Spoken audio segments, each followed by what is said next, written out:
It's a very interesting case. Nice lady from the West Coast area. Comes in with one set of implants, silicone from 2006. She fell off a ladder and ended up having what was pain on the right side, got an MRI that showed indeed that the right side was ruptured. She had the surgery done through the armpit area. So as you can see, 100% total capsulectomy, 10, 23, 25 initials SG. And as you can see, the entirety of the implant capsule was removed. And as I was dissecting, complete, done in a very nice fashion. As you will see, look at this cartilage part of the rib, And as I was dissecting, you can actually see the fascia, cartilage part of the rib right here, cartilage. And as I was dissecting, there was an inevitable break, and you can see this small area. So I used a sponge, and I was able to plug this, if you will, such that none of the silicone spilled into the chest. And as you can see, it sticks. You see that? And so this is no need for drains. This was one of the trickiest ones, the top 3 most tricky surgeries that I've done this year. And so no need for drains. A young lady in her late 40s. And so as I go in, you will see again the cartilage imprint right here. This is the hardest part. So as I go in, you can see, look over here, this is the fascia of the intercostal muscle. You see another rib. So as I go in, all of this is contained.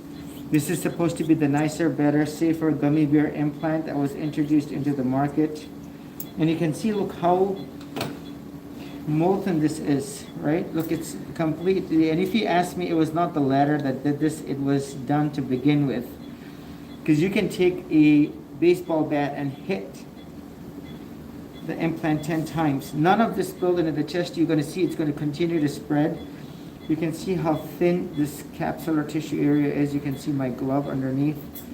And all of it contained, very similar to the case we did yesterday. And the other thing is, you saw it was flat pancaked out, if you will. And all of this capsular tissue has been removed. It was a very tough case because of the way it spread all the way up into the armpit area. And so I'm very happy and content with how the whole dissection has gone. She sought me out, and she and I talked about it. And as you will see right here, look at the way how it has completely disintegrated, and it's literally spreading. We'll look at it at the end, and you will see the boundary of this is going to be a lot more than what it is. So just for completeness sake, you will see the boundary that I'm going to draw is going to spread out because it's not that cohesive anymore. And so it is spreading. Now what I'm going to do is I'm going to change my top glove. This is the left side. Relatively easier because it was not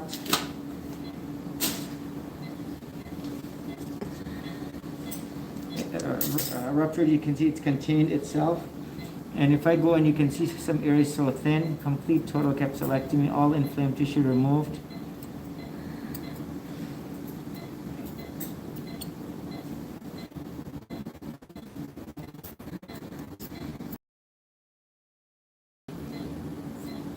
All the badness removed. You can see this fatty tissue on the side.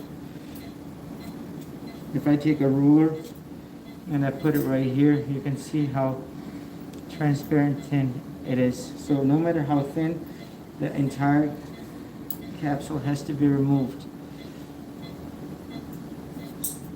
So this is very much intact implant. And as you can see, my brand new glove at the back, you see some fluid. Look at this, very slimy. So this is your 375 Mentor implant. 375, you can see it has a yellow brown tinge to it.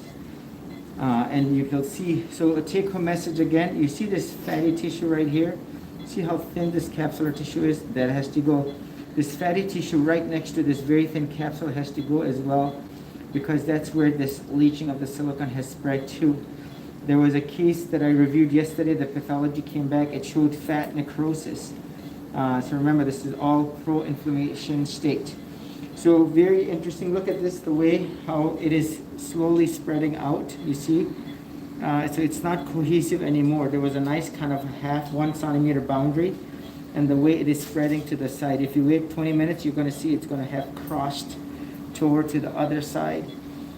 And this goes on to showing you that this implant, if I take a baseball bat, and you can show this, if I take a baseball bat and I hit it 100 times, it's not going to break.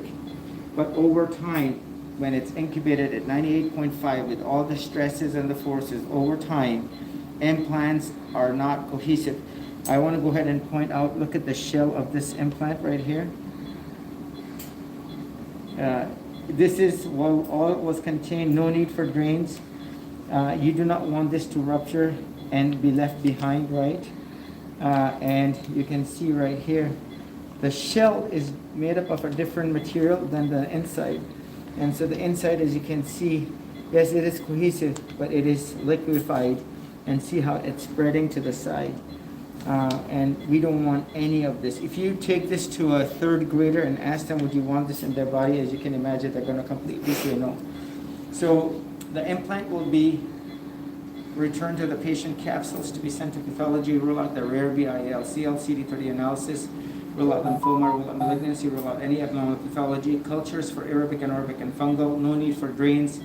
And I have a very excellent feeling she's going to do very well given her very large implants minus the need for what is a unnecessary lift.